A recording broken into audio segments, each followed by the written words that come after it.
Bon début d'après-midi, madame, monsieur, bonjour et bienvenue à cette édition de la mi-journée. À la une de l'actualité, les présidents Félix Tshisekedi et la distinguée première dame Denise Onyakeru ont assisté le mardi à Accra à la cérémonie d'investiture du nouveau président élu du Ghana, John Dramani Mahama. Une vingtaine plutôt d'autres chefs d'État en Afrique ont pris part à cet événement qui s'est déroulé dans une grande effervescence à la place de l'Indépendance, en plein centre-ville de la capitale du Ghana. Suivez.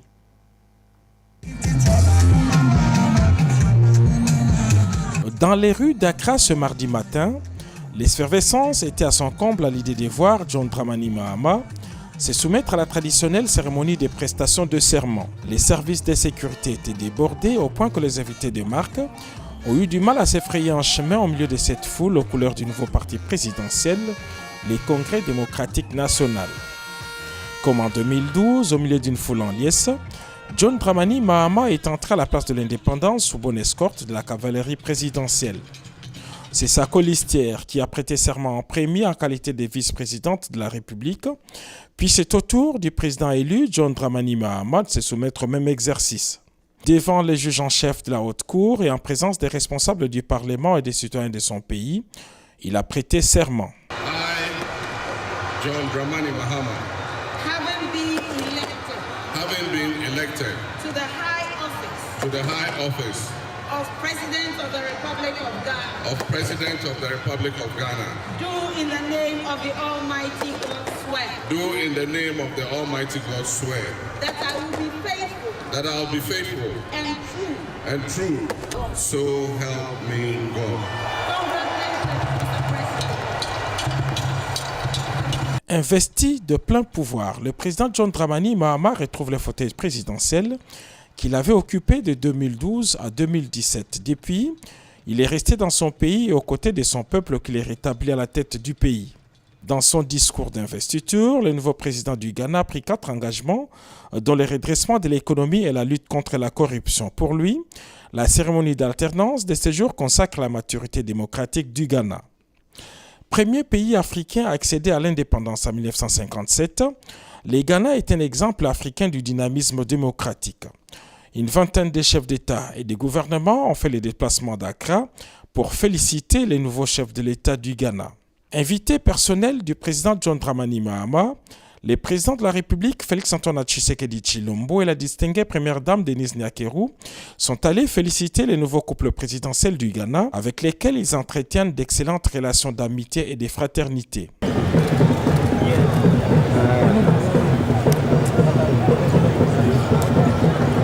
Les présidents Tshisekedi et Dramani veulent aussi renforcer les relations bilatérales de leurs pays respectifs. Retournant au pays, situation sécuritaire, plus de 102 000 déplacés en 3 jours. Après l'offensive du 1-23 à Massissi Centre, les affrontements violents entre les forces armées de la République démocratique du Congo et FARDC et les groupes armés 1-23 ont entraîné des déplacements massifs de populations fuyant la guerre. Plusieurs organisations ont exhorté les 1-23 à cesser ces hostilités et demandé au Rwanda de retirer ses forces présentes sur le sol de la RDC. Images et commentaires.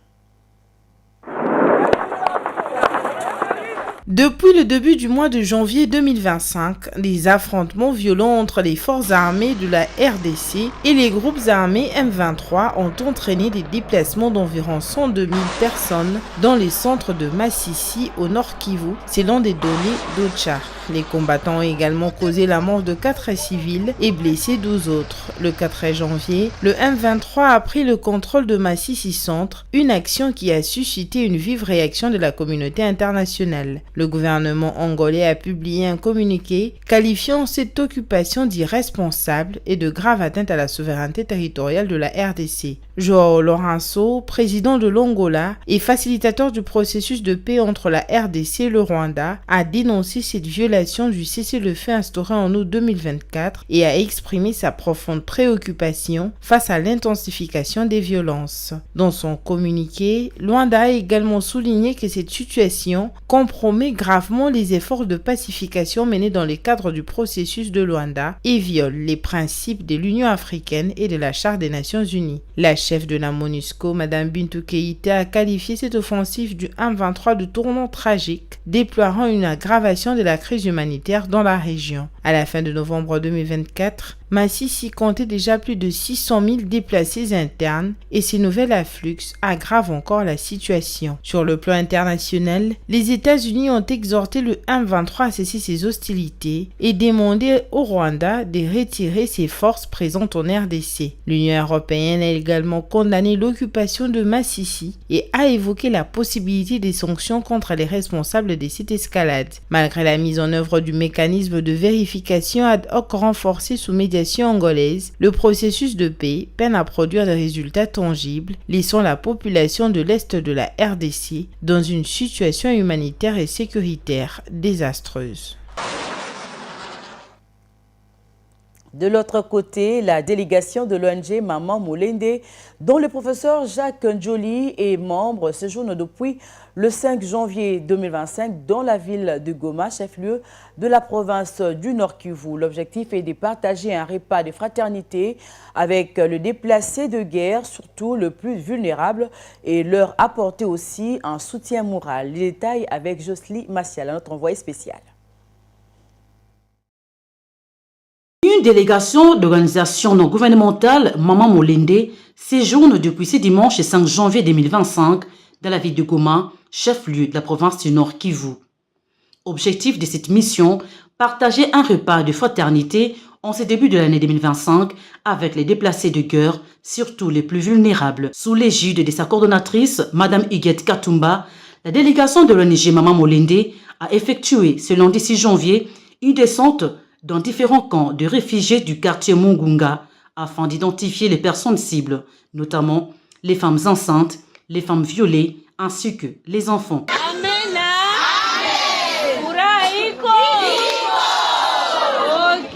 Le camp Lushagala était le premier à être visité. Sur place, Madame Huguette Katumba, avec à sa suite les membres de l'ONG et les délégués du rapporteur de l'Assemblée nationale, Jacques Ndjoli et Sengé Kelly, a échangé avec les victimes tout en leur transmettant un message d'espoir. Certains réfugiés ayant quitté leur territoire et tout abandonné pour fuir la guerre ont saisi cette opportunité pour exprimer leur désarroi par rapport aux mauvaises conditions de vie. Nous disons chaque fois que là où il y a la souffrance, il n'y a pas la paix. Nous demandons aux autorités qu'ils puissent terminer la guerre.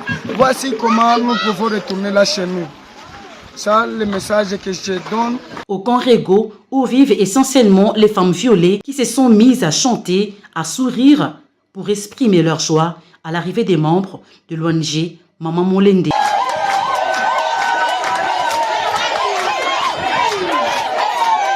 Apporter de la joie à ses compatriotes en situation difficile, c'est le but de ces déplacements de la délégation de l'ONG Maman Molende à Goma, qui sur place a fait face à une réalité inattendue. Les besoins sont immenses et ces réfugiés sont en grand nombre et manquent de tout. Aujourd'hui, nous sommes descendus sur le terrain pour nous rendre compte de ce qui se passe et arriver à identifier les bénéficiaires de notre action de solidarité nationale. Cette visite nous a fait réaliser que les besoins sont immenses. Les besoins sont immenses et nos moyens sont minimes. Un appel à toute personne de bonne volonté qui aimerait participer aussi à cette activité de solidarité nationale. Nos portes sont grandement ouvertes. Notons que cette descente sur terrain constitue une étape préparatoire à l'activité humanitaire qui sera organisée dans les prochains jours. C'était Jocelyne Massiala à Goma. Le notable du territoire de Mwenga, au sud Kivu, ont lancé un appel aux autorités pour l'implication des entreprises minières dans la réhabilitation de la route nationale numéro 2 dans l'est de la République démocratique du Congo. Ils l'ont fait à cause de l'état des délabrements très avancés de cette voirie. Ils demandent aux autorités provinciales d'exiger aux entreprises chinoises qui exploitent le minerai dans la zone de s'investir également en contrepartie dans la réhabilitation de cette route d'intérêt général. Ceci dès lors que leurs engins utilisent aussi cette route d'intérêt national pour l'exploitation minière. Suivez. Le délabrement très avancé de la route nationale numéro 2 dans la province du Sud Kivu, dans l'ouest de la RDC, constitue la préoccupation de la population du territoire de Mwenga où passe cette route. Ces usagers s'insurgent contre les autorités nationales et provinciales qui donnent l'impression d'être indifférentes face à sa dégradation, pendant que les engins de plus de 50 sociétés minières appartenant au sujet chinois empruntent cette route sans contrepartie de l'exploitation minière. Une situation que déplore Jean Bomboué, ingénieur agronome habitant de Kalambi dans le territoire de Mwenga. C'est une route nationale numéro 2. Mais à voir l'état de la route et à voir comment les Chinois sont en train d'exploiter les minéraux ici chez nous, c'est déplorable. On se demande où est l'État congolais. Où est l'État congolais et est-ce que ces Chinois qui viennent exploiter les minéraux n'ont pas contacté l'État congolais pour qu'ils puissent laisser la route nationale numéro 2 comme ça? Les machines sont en train de passer ici, mais rien n'est effectué comme travaux. C'est déplorable. Bien qu'accusés par la population d'être complices avec les exploitants des minéraux dans leur chefferie, les chefs des différentes chefferies du territoire de Mwenga émettent le vœu de voir l'État congolais signer des accords avec ces entreprises minières pour la réhabilitation de cette route. C'est ce qu'indique le chef de la chefferie de Basile en territoire de Mwenga, le Mwami Lucien Kalenga. On peut lister aujourd'hui ces sociétés minières. Il y en a suffisamment en fait dans cette contrée-là. Mais curieusement, la route que ces sociétés, que les engins de ces sociétés sont appelés aussi à passer, se trouve dans cet état-là. C'est des choses qu'on n'arrive pas à comprendre. Donc autrement dit, il y a en fait l'autorité provinciale et même nationale doit être regardant par rapport à ce qui s'est fait dans le cadre de l'exploitation minière dans les territoires de Mwenga. On ne peut pas aujourd'hui vouloir une chose de son contraire. Tout en reconnaissant que la réhabilitation de cette route ne relève pas de sa compétence, le maire de la ville de Kamituga s'en remet aux autorités provinciales et nationales. Bon, nous, tant que la mairie, nous n'avons pas cette qualité-là de construire cette route nationale numéro 2, mais c'est pour le niveau national, c'est pourquoi nous sommes en train de faire. Ce n'est que les rapports au niveau de la province, et la province aussi envoie ça au ministère des infrastructures pour qu'ils puissent quand même nous aider, qu'ils puissent nous venir en aide et sauver cette population qui est en train de souffrir. La problématique du plaidoyer sur la réhabilitation de la RN2 dans la province du Sud Kivu intervient au moment où l'autorité provinciale s'est engagée dans la lutte contre l'exploitation illégale des minerais dans cette province par les exploitants illégaux chinois ou d'autres dont les engins utilisent cette route d'intérêt national. Et pour finir, le gouvernement provincial de Kinshasa, par les biais du ministère de Transport et Mobilité urbaine, a rendu public le mardi 7 janvier 2025 l'arrêté portant sur la nouvelle grille tarifaire pour le transport en commun pour le bus, minibus, taxibus sur toute l'étendue de la capitale. Cet arrêté fixe le montant à payer par le passager pour tous les déplacements suivant les différents itinéraires suivis. Cette mesure du gouvernement Daniel Bumba vise à mettre fin au désordre constaté dans ces secteurs, notamment la fixation de prix des transports selon les vouloirs des chauffeurs et receveurs, mais aussi le phénomène des mi-terrains. Dans cet arrêté, l'on peut noter que du marché de la Liberté, Kingasani Pascal, Kingasani Asuka, Amikonga, Bibois, 500 francs congolais, Kinkole commune 1000 francs, Msele 1500 francs, Maluku 2000 francs, Menkao 2000 francs.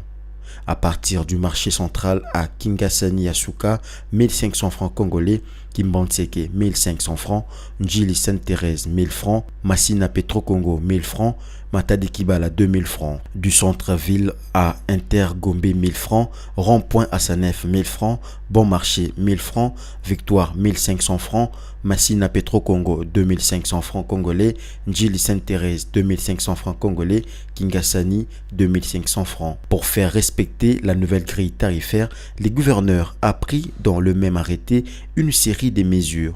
notamment l'affichage obligatoire à l'intérieur du véhicule des tarifs et des itinéraires en lettres d'au moins 10 cm de hauteur. Le passager ne doit pas payer que le prix fixé par l'arrêté du gouverneur.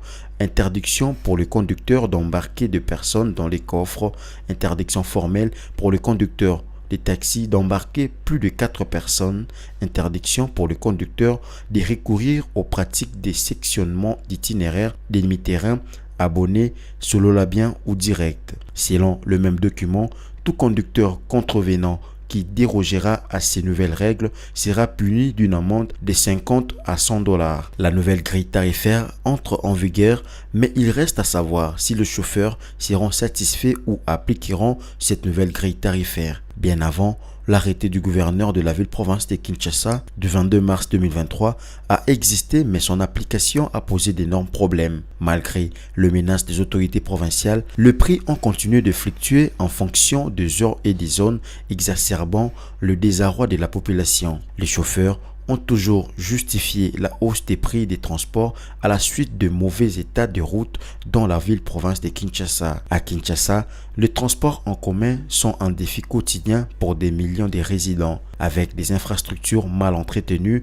et une population en constante croissance, les déplacements quotidiens sont souvent longs et éprouvants. À cela s'ajoutent les embouteillages monstres et la hausse injustifiée des tarifs qui pèsent lourdement sur les habitants. À ce stade, une question se pose. Si cette nouvelle grille tarifaire de transport en commun va-t-elle être respectée? Affaire à suivre.